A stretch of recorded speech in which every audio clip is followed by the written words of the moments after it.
당신은 참으로 존귀한 분이십니다. 참으로 소중한 분이세요. 늘 내 옆에 있어줘서 감사합니다. 고맙습니다. 당신은 축복의 근원입니다. 축복의 통로예요. 당신의 삶에 만남의 복이 넘쳐납니다. 형통의 복도 넘칩니다. 당신의 삶은 성공했습니다. 오늘도 하나님 함께 하십니다. 오늘도 은혜 받았습니다. 모세의 바통을 이어받은 여호수아라고 하는 사람이 이스라엘의 지도자가 되어져서 가나안 땅을 정복하고 그리고 그 땅을 분배하였어요. 하나님은 여호수아에게 그 가나안 땅 족속들을 다 가나안 지역에 몰아내라, 싹 다 몰아내라 그랬는데 그 명령을 온전하게 완수하지 못하고 여호수아가 110세라고 하는 나이에 이제 죽었습니다. 그 이후에 가나안 땅에 정착한 이 이스라엘의 상황이 어떻게 전개되어 가는가, 이 말씀을 기록한 말씀이 바로 저와 여러분들이 지금 읽은 사사기라고 하는 책이에요. 사사기. 그러니까 여호수아까지 바톤 이어받다가 여호수아 이후에는 딱 정한 그러한 그 지도자가 없었어요. 하나님이 세우는 사사들이 바통을 이어받아서 이스라엘을 다스려 나갔다. 그래서 사사라는 말은 히브리어로 쇼페트라고 하는 말이에요. 쇼페트. 쇼페트라고 하는 말은 재판관이다 라고 하는 뜻이 있어요. 재판관이다. 심판자다. 판결하는 자다. 이런 뜻이 있습니다. 그러니까 이스라엘 백성들이 가나안 정복 이후에 그 땅에 정착하며 살아가는데 이 사사들이 하나님의 말씀을 가지고 이스라엘 백성들을 다스리고 통치했던 사람들이 사사들이, 그 사사 시대가 시작하는 그 시대의 상황을 오늘 말씀에 기록하고 있는 거예요. 저와 여러분들이 사사 시대가 이렇게 시작되어졌구나 라고 하는 말씀을 지금 읽은 겁니다. 7절부터 16절까지 다시 한번 여러분들이 귀담아 한번 들어보세요.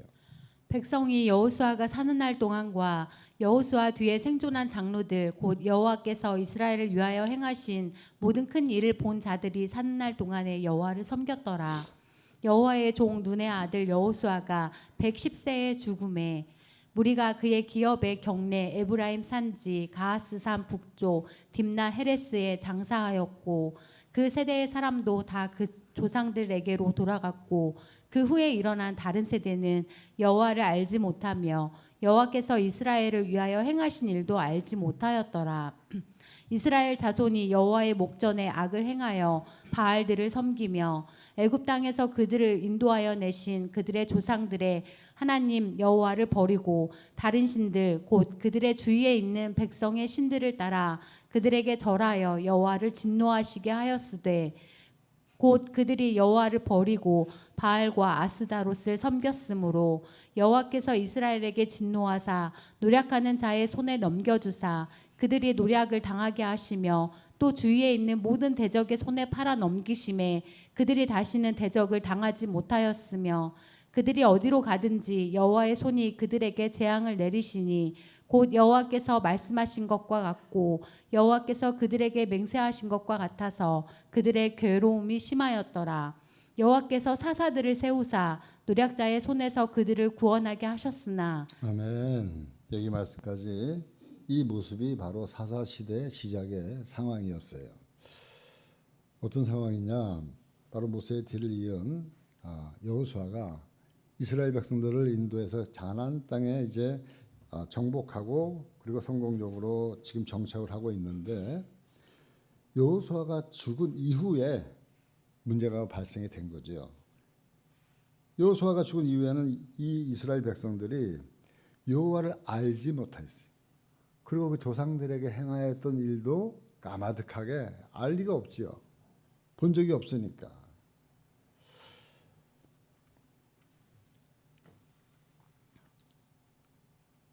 그래서 이스라엘 자손들이 여호와 앞에서 악을 행하였다. 요 하나님을 버리고 바알과 그 바알의 여신인 아스타롯을 섬기고 그리고 우상 숭배를 하는데 여념이 없었어요. 그때 여호와 하나님께서 이스라엘 백성들에게 진노하셨어요. 진노하셔서 재앙을 내리셨어요. 그 재앙이라는 것은 주변에 있는 나라들을 통해서 그들의 손에 팔아넘겼다고 얘기를 하고 있어요. 팔아넘겼다. 그들에게 노략을 당하게 하셨다. 그래서 이스라엘 백성들을 괴롭게 했다는 거예요. 이스라엘 백성들의 괴로움이 심하여졌다. 그때 그 괴로움 소리를 듣고 여호와께서 누굴 세웠어요? 사사를 세운 거예요. 사사를. 그 사사들을 통하여서 노략자들의 손에서 저들을 구원했어요. 그러니까 오늘 말씀 7절과 10절 이하의 말씀 보면 여호수아가 살아있을 때랑 죽은 이후의 모습 상황이 완전히 다른 것을 우리가 보게 되어져요. 7절 말씀. 백성이 여호수아가 사는 날 동안과 여호수아 뒤에 생존한 장로들 곧 여호와께서 이스라엘을 위하여 행하신 모든 큰 일을 본 자들이 사는 날 동안에 여호와를 섬겼더라. 네. 여호수아가 사는 날 동안에는 그것을 본 자들이 있는 동안에는 여호와를 잘 섬겼다는 거예요. 그런데 상황이 어떻게 변하냐? 10절 이후에 12절. 그 세대의 사람도 다 그 조상들에게로 돌아갔고 그 후에 일어난 다른 세대는 여호와를 알지 못하며 여호와께서 이스라엘을 위하여 행하신 일도 알지 못하였더라. 이스라엘 자손이 여호와의 목전에 악을 행하여 바알들을 섬기며 애굽 땅에서 그들을 인도하여 내신 그들의 조상들의 하나님 여호와를 버리고 다른 신들 곧 그들의 주위에 있는 백성들의 신들을 따라 그들에게 절하여 여호와를 진노하게 하시었으되. 아멘. 그러니까 여러분 이 말씀을 통해서 우리가 볼 수 있는 것은 참으로 우리 교육이 중요하다. 교육이. 특별히 신앙교육이 중요하다. 신앙교육이 참 중요한 거예요. 지도자가 바뀌었어도 변함없이 그 생활을 지속할 수 있는 신앙생활을 지속할 수 있도록 하는 교육이 바른 교육이라는 거예요. 여러분 세계에서 교육제도가 가장 뛰어난 나라가 어느 나라예요? 이스라엘이에요. 이스라엘. 여러분 그 이유가 어디 있는지 오늘 말씀에 답이 있어요. 오늘 말씀에. 여러분 지도자가 있을 때와 없을 때 이들의 신앙 교육의 실패가 반복적으로 나타나는 것이 바로 이 사사기의 내용이에요. 그러니까 이 이스라엘 백성들은 후대 이스라엘 백성들은 이 사사들 자기들의 역사의 사사 시대의 그 역사적인 교훈을 이스라엘 백성들은 뼈저리게 느끼게 되어진 거예요. 야 이제 우리가 이렇게 교육의 부재로 말미암아 우리가 고통을 당하고 있으니 이제 우리가 교육에 목숨 걸자. 자녀 교육에 목숨 걸자. 자녀들이 태어나면 가장 먼저 여호와 하나님을 알게 하자. 이러한 그 교육이 이스라엘 백성들의 이 마음속에 못이 박혔던 거예요. 그래서 지지난주에도 여러분들에게 말씀드렸던 이스라엘 백성들의 교육이 다른 거 없어요. 뭐예요? 쉐마 교육이다. 쉐마 교육. 쉐마 교육이 뭐라 그랬어요? 하나님의 말씀을 마음에 새기는데 어떻게 새기라 그랬어요? 중얼거리면서. 그게 묵상이에요. 묵상이라는 게 혼자 조용히 있는 게 묵상이 아니고 중얼거리는 거예요. 중얼거리는 거. 그것도 흔들면서. 네. 외국어 공부할 때 제일 좋은 방법이 이 묵상이에요. 반복해서 중얼거리면서 흔들면서 하면 희한하게 머릿속에 그냥 가만히 애우는 것보다요. 흔들면서 애우는 게 더 잘 애워져요. 예전에 우리나라 서당도 보면은 하늘 천 따지 흔들어요 안 흔들어요? 자기도 모르게 흔드는 거예요. 예. 근데 가만히 있으면 운율이 안 나와. 운율이 나오면서 몸도 움직이면 잘 애워지는 것 같아요. 그것이 하나님이 만든 애우는 법인데 꼭 이스라엘 백성들만 그렇게 묵상하는 게 아니라 우리나라 천자문 애울 때도 묵상을 한 거예요. 그게 말이 틀려서 그렇지 묵상이에요. 그러니까 이스라엘 백성들이 이 말씀을 이렇게 묵상 얘기하니까 흔들면서 음악까지도 나오네요. 그러니까 이스라엘 백성들이 뭘 지금 묵상했느냐? 신명기 6장 4절로부터 9절까지 이 말씀을 엄마 아빠보다 먼저 애우게 한 거예요. 묵상하게 한 거예요. 여러분들 한번 읽어보실래요? 다시 한번. 이스라엘아 들으라. 시작. 이스라엘아 들으라. 우리 하나님 여호와는 오직 유일한 여호와이시니 너는 마음을 다하고 뜻을 다하고 힘을 다하여 내 하나님 여호와를 사랑하라. 오늘 내가 내게 명하는 이 말씀을 너는 마음에 새기고 내 자녀에게 부지런히 가르치며 집에 앉아 있을 때든지 길을 갈 때든지 누웠을 때든지 일어날 때든지 이 말씀을 강론할 것이며 너는 또 그것을 내 손목에 메어 기호를 삼으며 내 미간에 붙여 표를 삼고 또 내 집 문설주와 바깥문에 기록할지니라. 아멘. 이 말씀 저희들이 다 암송했던 말씀이에요. 암송했던 말씀인데 이 말씀이 아직까지 저와 여러분들의 이 살의 스며 있지 못해가지고 아직까지도 이 말씀이 묵상이 덜 된 거예요. 그러니까 이 말씀 항상 묵상. 그래서 제가 우리 2025년도 전반기 성경 암송에 이 말씀을 집어넣었어요. 야, 우리 교회가 다른 건 몰라도 이 쉐마의 말씀만큼은 입에서 떠나지 않게 하자. 항상 여러분 여호와의 말씀을 마음에 새기는 일에 집중해야 된다. 마음에 새기는데. 마음에 새기기 위해서는 어떻게 해야 된다는 거예요? 계속해서 반복해서 새겨 넣어야 되는 거예요.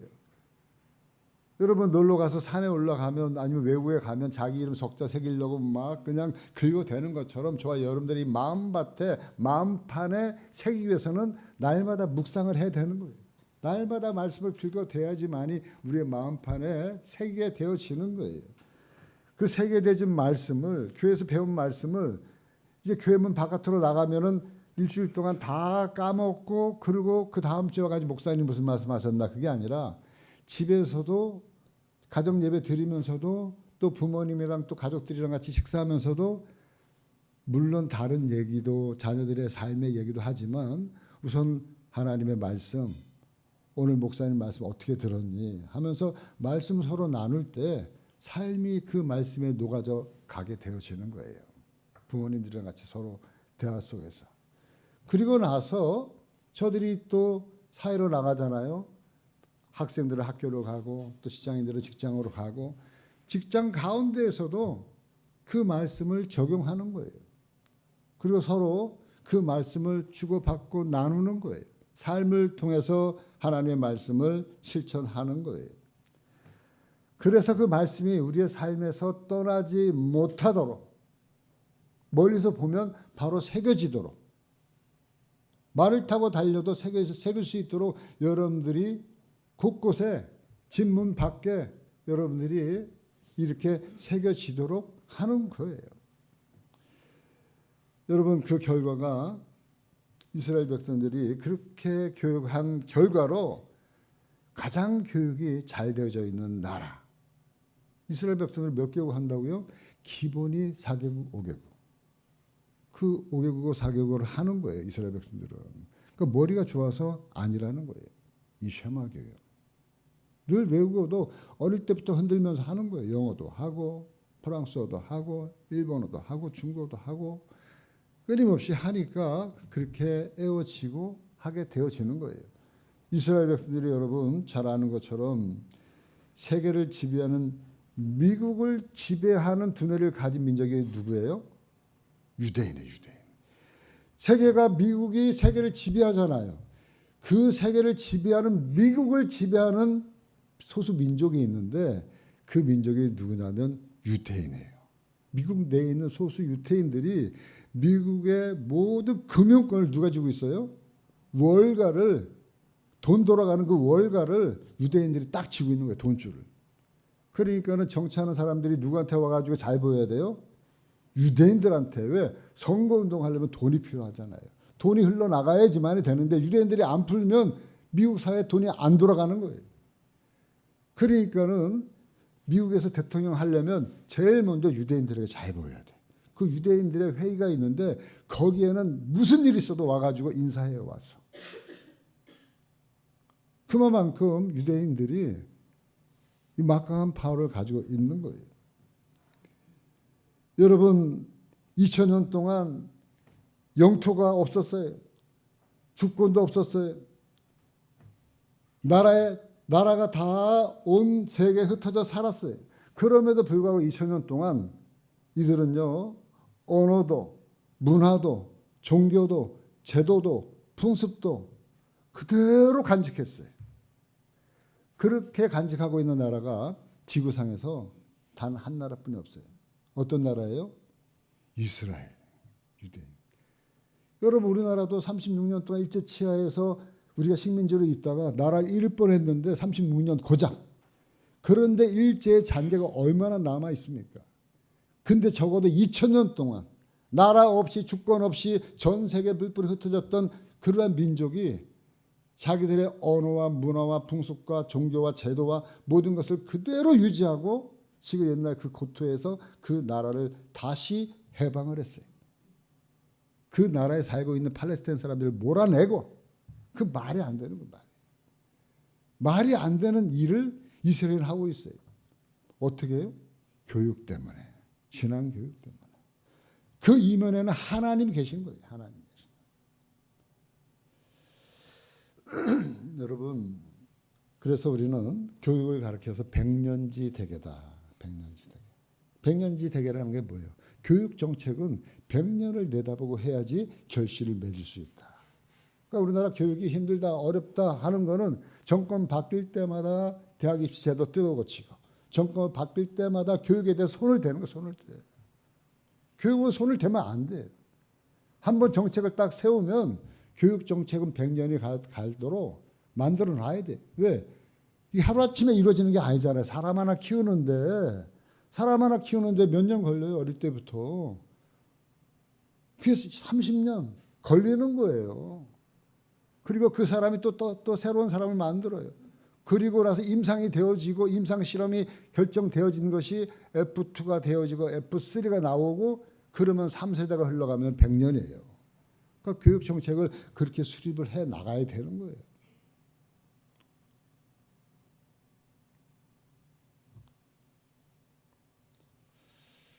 교육의 결과는 하루아침에 나오지 않습니다. 적어도 100년은 투자해야지 그 결실을 볼 수 있는 거예요. 믿음의 명문 가문도 마찬가지. 저와 여러분들이 믿음 안에서 명문 가문으로 우리가 그 가문을 이루려면 반드시 신앙 교육을 우리가 100년 정도 내다보고, 내가 죽고 없어도 내 자녀들이 하나님을 신실하게 잘 믿고 살아간다면 그 신앙 교육은 성공한 거예요. 내가 당대에 아빠 있을 때, 어머니 있을 때 같이 교회 나가고 엄마 아버지 없을 때는 얘네들은 하나님을 몰라요. 그러면은 내 신앙 교육이 잘못되어진 거죠. 그러나 내가 죽고 없어도 내 자녀들이 그 대를 이어서 신앙생활 잘하면 그거는 믿음의 명문 가문으로 자라가게 되어져 있는 거예요. 그 사람들이 또 그 자기 자녀들을 그냥 교육을 안 시키겠어요? 그대로 자기가 받은 대로 시켜 나가는 거예요. 바로 이것이 온전한 교육인 줄 믿습니다. 그렇지 않으면 사사시대에 수없이 반복되어 일어나는 일들이 우리의 삶에서도 그대로 일어나는 거예요. 그러니까 이것이 성경이 거울이기 때문에 그래요. 그 어떤 일이 일어났느냐? 바로 그 말씀이 오늘 13절에서 15절 말씀 계속 이어서 이야기하고 있어요.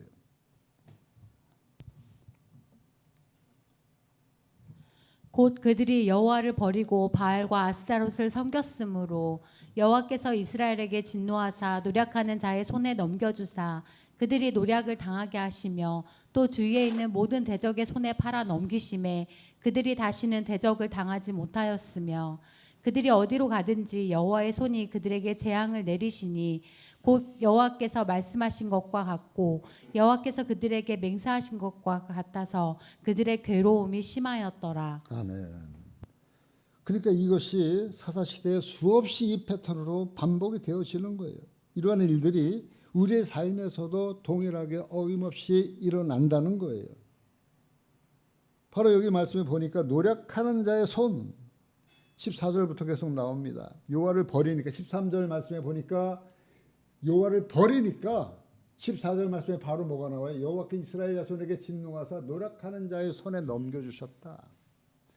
15절 말씀에 보니까 그러니까 이 말씀은 뭐냐면 14절 말씀에 보니까 노력하는 자의 손, 그들의 노력을 당하게 하시며 또 주위에 있는 모든 대적의 손에 팔아넘겼다. 이런 말씀이 있어요. 이건 뭘 얘기하는 거냐면 내 삶을 둘러싸고 있는 여러 가지 환경의 어려움을 통해서 괴롭게 하시겠다. 이 소리예요. 그러니까 성경은 괴롭게 하는 주체를 분명하게 언급하고 있어요. 그 주체가 누구냐? 15절 말씀에 보니까 15절 말씀 괴롭게 하는 주체가 누구예요? 누구라고요? 마귀 사탄이에요? 여호와의 손이에요. 여호와의 손. 저와 여러분들이 믿고 있는 하나님 여호와의 손이 주변 환경을 통해서 그렇게 재앙을 내리겠다고 하나님이 친히 지금 맹세했는데 친히 약속 맹세까지 하고 있어요. 여호와의 손이 재앙을 그들에게 내리겠다. 여기서 그들이 누굽니까? 그들은 이스라엘 백성들이에요. 눈에 넣어도 아프지 않을 이스라엘 백성들 애굽의 노예살이에서 건져내서 지금 여기까지 천신만고 끝에 눈동자처럼 인도하여 왔던 광야 40년을 그렇게 해도 애지중지하게 이끌어왔던 그 이스라엘 백성들, 하나님의 사람들, 그런 이스라엘 백성들을 향해서 여호와의 손이 재앙을 내리겠다. 여호와의 손이 그들에게 재앙을 내리시겠다. 왜 그렇습니까? 여러분, 하나님은 사랑의 하나님이신데 어떤 사람이 물어봐요. 아니 사랑의 하나님이 어떻게 지옥을 만들어 가지고 사람들을 지옥 보낼 수 있느냐. 그 말도 안 되는 소리다. 근데 여러분 성경은요. 지옥은 반드시 있어야 된다. 있다. 지옥은 반드시 있다고 얘기하고 있는 게 성경이에요. 천국과 지옥은 있다. 왜냐하면 하나님의 사랑은 항상 자비만 있는 게 아니기 때문에 자비만. 뭐가 같이 있다고요? 사랑, 자비와 함께 공의가 늘 함께하고 있다. 공의가. 이건 뭘 얘기하냐면 아버지의 엄한 그러한 그 공의로운 사랑도 있지만 어머니의 자비로운 그러한 그 사랑도 같이 공존했을 때 부모의 그 조합이 자녀들이 가장 온전한 사랑으로 먹힐 수 있다는 거예요. 그 때문에 예전부터 늘 결손 가정 그런 그 부분이 있잖아요. 그러니까는 아버지의 엄한 사랑만 있으면은 이 자녀가 어떻게 돼요? 경직되는 거예요. 네. 딱딱해지는 거예요. 삶이. 너무 율법적으로 사람이 그렇게 살아갈 수밖에 없어요. 그런데 너무 어머니의 사랑만 있으면 또 어떻게 돼요? 이 사람은 뭐 예의도 없고 범절도 없는 거예요. 네? 부드러운 부분은 있을 수 있으나 너무 어머니의 사랑만 먹고 자라면 아버지의 엄한 거에 대해서는 적응이 못하는 거예요. 그러니까 우리가 아버지의 사랑, 공의로운 사랑과 어머니의 자비로운 사랑을 골고루 먹고 자란 사람이 온전한 사랑을 먹고 자란 사람들이 온전한 인격을 가질 수 있다고 하는 거예요. 그렇기 때문에 늘 하나님의 사랑 안에는 이 공의와 자비가 공존하고 있는 겁니다. 특별히 오늘 말씀 이 사상이라는 말은 이 자비보다도 공의에 대한 메시지가 많아요. 공의. 왜? 늘 여호와를 버리니까 떠나니까 하나님이 이렇게 직접 여호와의 손이 나타나서 이렇게 백성들을 이 손을 대는 거예요. 손을 대는 이야기가 많이 나와요. 전체가 다 그래요. 사사기가 21장이 있는데 21장 다 읽다 보면 늘 혼내는 얘기로 그냥 그 사사기 읽기 싫어. 혼내는 얘기만 있으니까. 그래도 어쩔 수 없어. 읽어봐야 돼. 사사기 3장 7절에서 7절에서 9절. 이스라엘 자손이 여호와의 목전에 악을 행하여 자기들의 하나님 여호와를 잊어버리고 바알들과 아세라들을 섬긴지라.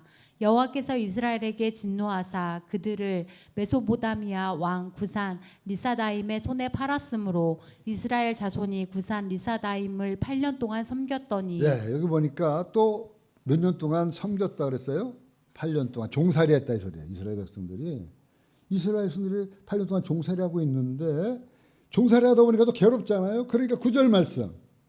이스라엘 자손이 여호와께 부르짖음에 여호와께서 이스라엘 자손을 위하여 한 구원자를 세워 그들을 구원하시게 하시니 그는 곧 갈렙의 아우 느나스의 아들 운니엘이라. 네. 그러니까 하나님의 여호와의 손이 징계를 내려가지고 8년 동안 종살이 시켰다가 또 저들이 괴롭게 부르짖으니까 하나님이 또 누굴 보냈어요? 사사를 보냈어요. 그래서 저들을 구원해냈다는 거예요. 근데 바로 또 무슨 얘기가 나와요? 11절 말씀 3장. 그 땅이 평온한 지 40년에 그나스의 아들 온니엘이 죽었더라. 사사 온니엘을 보내가지고 40년 동안 다스리면서 평온했어요. 평온했는데 이 온니엘이 죽었어요. 죽었는데 바로 12절 13절 말씀에 보니까 이스라엘 자손이 또 여호와의 목전에서 악을 행하니라. 이스라엘 자손이 여호와의 목전에서 악을 행함으로 여호와께서 모압 왕 에글론을 강성하게 하사 그들을 대적하게 하심에 에글론이 암몬과 아말렉 자손들을 모아 가지고 와서 이스라엘을 쳐서 종려나무 성읍을 점령한지라. 14절. 이에 이스라엘 자손이 모압 왕 에글론을 18해 동안 섬기니라. 아멘. 그 온니엘이 죽고 나서 바로 이스라엘 백성들이 여호와 앞에 여호와의 목전에서 악을 행했어요. 여호와의 목전에서 악을 행함으로 하나님이 다시 저들을 치시는 거예요. 다시 치시는데 이번에는 몇 년 동안 종살이에요? 18년 동안 종살이로 시키는 거예요. 그 이거로 끝나는 게 아니에요. 또 그냥 다음 장. 아유 지겨워 죽겠어. 사사기 4장 1절 말씀. 에훗이 죽으니 이스라엘 자손이 또 여호와의 목전에서 악을 행하매. 여기서 에훗이라는 사람도 사사예요. 근데 그 사람이 죽으니까 또 악을 행했어요. 그리고 나서 2절 3절. 여호와께서 하솔에서 통치하는 가나안 왕 야빈의 손에 그들을 팔았으니 그의 군대 장관은 하롯셋 학고임에 거주하는 시스라요. 야빈 왕은 철병거 900대가 있어 20년 동안 이스라엘 자손을 심히 학대했으므로 이스라엘 자손이 여호와께 부르짖었더라. 아멘. 여기 말씀에 보니까 또 20년 동안 이스라엘 자손을 학대했다. 8년, 18년, 20년 계속해서 증가해 가고 있어요. 이거로 끝났으면 좋겠잖아요. 또 나와요. 끊임없어요. 사사기 6장 1절. 이스라엘 자손이 또 여호와의 목전에서 악을 행하였으므로 여호와께서 7년 동안 그들을 미디안 손에 넘겨주시니 미디안 손이 이스라엘을 이긴지라. 이스라엘 자손이 미디안으로 말미암아 산에서 웅덩이와 굴과 산성을 자기들을 위하여 만들었으며 이스라엘이 파종한 때면 미디안과 아말렉과 동방 사람들이 치러 올라와서 진을 치고 가사에 이르도록 토지 소산을 멸하여 이스라엘 가운데 먹을 것을 남겨두지 아니하며 양이나 소나 나귀도 남기지 아니하나니 이는 그들이 그들의 짐승과 장막을 가지고 올라와 메뚜기 떼같이 많이 들어오니 그 사람과 낙타가 무수함이라. 그들이 그 땅에 들어와 멸하려 하니 이스라엘이 미디안으로 말미암아 궁핍함이 심한지라. 이에 이스라엘 자손이 여호와께 부르짖었더라. 아멘. 여기 말씀에 보니까 이제 계속해서 이 말씀의 반복이에요. 반복. 그리고 반복하면서 나오다가 기돈이라는 사사가 나오고 삼손이라고 하는 사사가 나오고 이런 이야기들이 이제 엮여져 가는 거예요. 그러니까 지금 우리가 잠깐 읽었지만 이 반복적인 하나님의 공의로우심, 벌하심, 징계하심, 심지어는 여기서는 궁핍함이 심하였다. 이러한 것이 전반적으로 사사기의 전반적인 흐름이에요. 맥락이에요. 그러니까 중요한 것은 벌로만, 징계로만 이 사사기가 끝나지 않는다는 것이에요. 이것 또한 우리가 알아야 됩니다. 이 말씀들 그 다음 절에는 바로 그 내용들이 어떤 거예요? 여호와께 부르짖었더라 나오는 게 뭐예요? 사사를 보내고 구원하였더라. 여기가 사실상 결말이에요. 여기가 결말. 그 다음 절에 나오는 내용들은 다 그래요. 이스라엘 백성들이 결국 하나님 앞에 돌아온다는 거예요. 부르짖는다는 거예요. 괴로우니까 기도한다는 거예요. 그러면 하나님은 저들의 기도 소리를 듣고 사사를 보내서 구원을 하신다는 거예요. 그러니까 결론적으로 공의 하나님이 이스라엘에게 징벌을 가하는 것은 정말 이스라엘을 미워해서 이스라엘을 없애기 위해서가 아니다. 공의 하나님이 이스라엘을 혼내고 괴롭게 하고 징벌하고 공핍하게 하고 괴롭게 하는 이 모든 것들은 궁극적으로 이스라엘을 멸망시키려고 하는 것이 아니라 이스라엘을 어떻게 하려고? 살리려고. 살리기 위한 하나님의 그 사랑이 이 이면에 깔려 있는 거예요. 이면에 깔려 있는 거예요. 이것이 하나님의 정서예요. 이게 하나님의 사랑의 정서다. 그래서 반드시 이스라엘을 살려내는 사사들의 활약상으로 이 사사기가 결국에는 끝나요. 삼손도 두 눈이 다 뽑히지만 하나님이 다시 힘을 줘야 안 줘요. 힘을 줘가지고 살아있을 때보다 더 훨씬 더 많은 그 적군들을 죽이게 하고 하나님의 살아계심을 드러내 보이고 있는 것이 사사기예요. 사사기 2장 18절 말씀. 여호와께서 그들을 위하여 사사들을 세우실 때에는 그 사사와 함께 하셨고 그 사사가 사는 날 동안에는 여호와께서 그들을 대적의 손에서 구원하셨으니 이는 그들이 대적에게 압박과 괴롭게 함을 받아 슬피 부르짖음으로 여호와께서 뜻을 돌이키셨음이거늘. 아멘. 여호와께서 사사를 세우시고 사사와 함께 하셨고 사사가 사는 날 동안에는 여호와께서 그들을 대적의 손에서 구원하셨다. 그들이 대적에게 압박과 괴롭게 함을 받아 슬피 부르짖음으로 여호와께서 뜻을 돌이키셨다. 그러니까 슬피 부르짖음으로 왜 부르짖었어요? 괴로우니까 대적에게 압박과 괴로움을 받으니까. 그러니까 이 말씀을 보면 이것이 우리 안에 있는 죄인된 모습이라는 거예요. 그러니까 괴로운 일이 일어나야 저와 여러분들이 기도의 자리로 나아간다는 거예요. 이게 죄인된 본능이에요. 죄인들은요, 죄인의 본능은 뭐냐면 우리 스스로 하나님 앞에 자발적으로 절대로 나갈 수가 없어요. 평안하면요 하나님을 찾을 수가 없는 거예요. 이게 생리적으로 그래요. 생리적으로. 근데 언제 나갑니까? 압박과 괴로움의 자리를 통해서 우리가 기도의 자리가 비어 있음을 깨닫게 되어지는 거예요. 여러분, 우리 대한민국이 지금까지 근대화 이후로 기독교가 이 땅에 들어온 이후로 엄청난 많은 압박과 괴로움이 이 대한민국 땅에 있었습니다. 그럴 때마다 우리 성도들은 교회로 나왔어요. 우리 기독교적인 그러한 시각에서 볼 때 그렇다는 거예요, 제가. 그래서 교회로 와서 어쨌든 이 재단에 무릎을 꿇었어요. 힘들고 어려울 그러한 시기 때마다, 그럴 때마다 하나님이 은혜를 베풀어 주셨어요.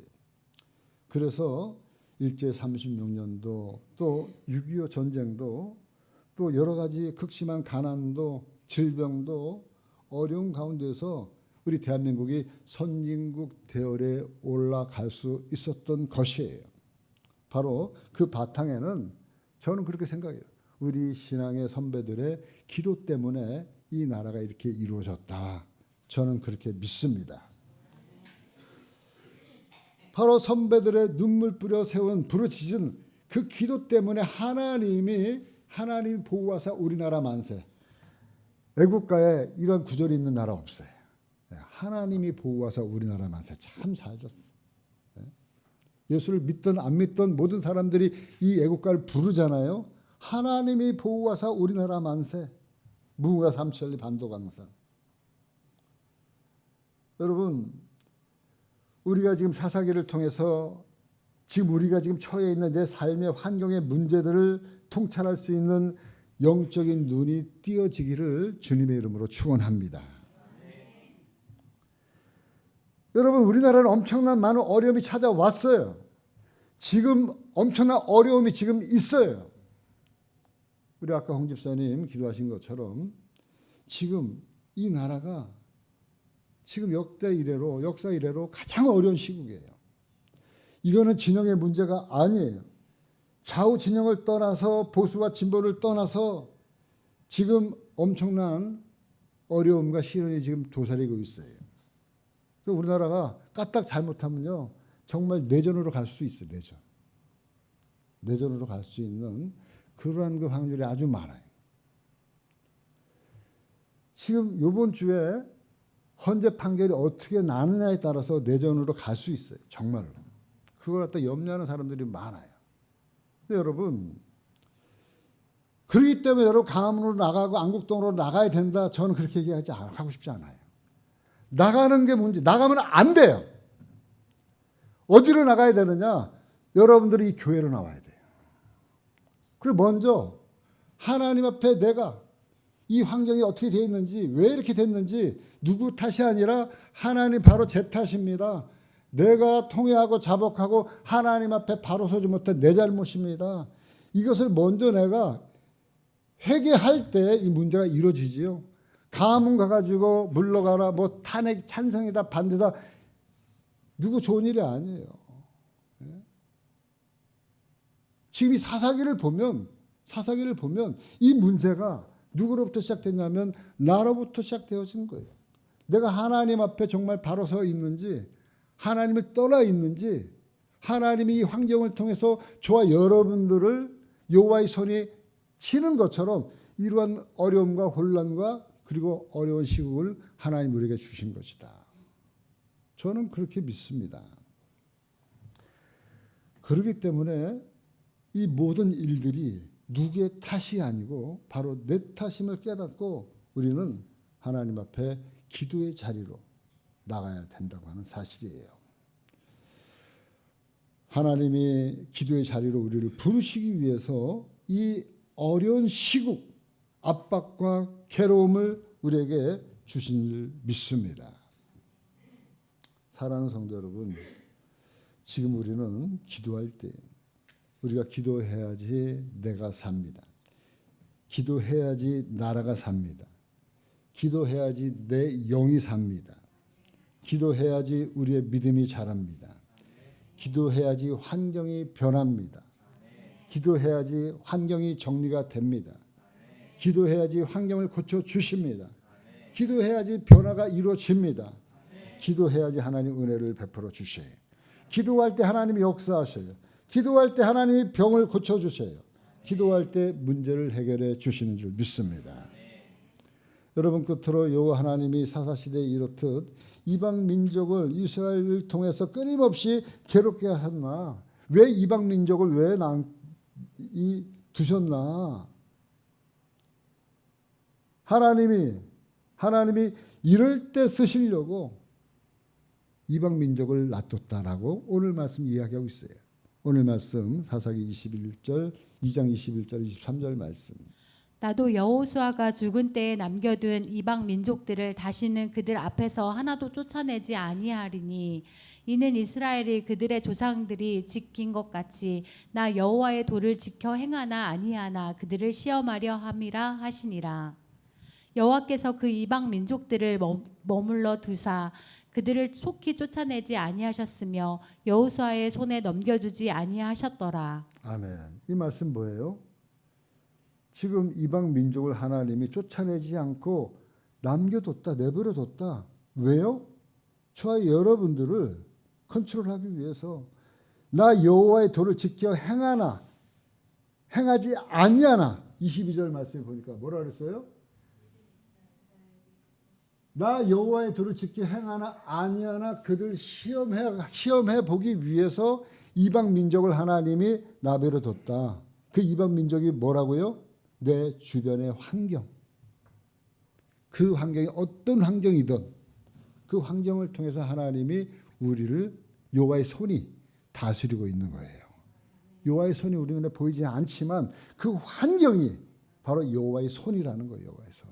불평할 게 아니라 하나님과의 관계를 유지하기 위한 환경을 하나님이 여호와의 손으로 저와 여러분들을 지금 터치하고 계시다. 결국 순종의 문제예요. 순종의 문제. 우리가 하나님을 버리지 않고 그의 말씀에 순종하면서 날마다 기도와 말씀의 자리로 나아갈 때 하나님이 그제서야 함께 하시고 그 마음을 돌이키사 우리의 기도를 들어주시고 우리의 모든 환경을 정리해 주시고 끊어내 주실 것이라는 겁니다. 사랑하는 성도 여러분, 우리는 오늘 말씀을 통해서 정말 귀한 그러한 진리를 하나 깨달아야 돼요. 그것은 뭐냐? 오늘 말씀 제목이 뭐예요? 잘할 때 잘하자. 그러면 그런 환경이 안 와요. 잘할 때 잘하자. 건강할 때 건강을 지켜야 돼요. 건강을 잃고서 그러고 나서 건강을 회복하려면 엄청난 노력이 필요하고요. 엄청난 시간이 들어가고요. 엄청난 경비가 지출되어져요. 그래도 회복이 될까 말까요. 건강은 건강할 때 지켜야 돼요. 근데 건강할 때 몰라. 예전에 건강했으니까 제가 그래요. 제가 아주 그냥 케이스예요. 케이스. 신앙도 마찬가지. 잘 나갈 때, 잘할 때 잘합시다. 하나님께 잘합시다. 이를 위해서 우리가 말씀 읽고 말씀 암송하고 말씀 배우는데 우리가 투자합시다. 기도하는 일에 투자합시다. 교회를 위해서 헌신합시다. 하나님께 헌신합시다. 살아있을 때 건강할 때 하나님과 그리고 내 주변 가까운 사람들에게 잘합시다. 여러분 이것이 지혜로운 삶이에요. 이것이 사사기가 우리에게 전해주는 최고의 지혜예요. 우리 마음의 허리를 동이고 늘 근신하면서 예수님 오시는 그날까지 주님 앞에 잘하고 충성하고 헌신하면서 우리 이웃들에게도 잘하면서 살아가시는 우리 모든 성도들 되어주기를 주님의 이름으로 간절히 축원합니다.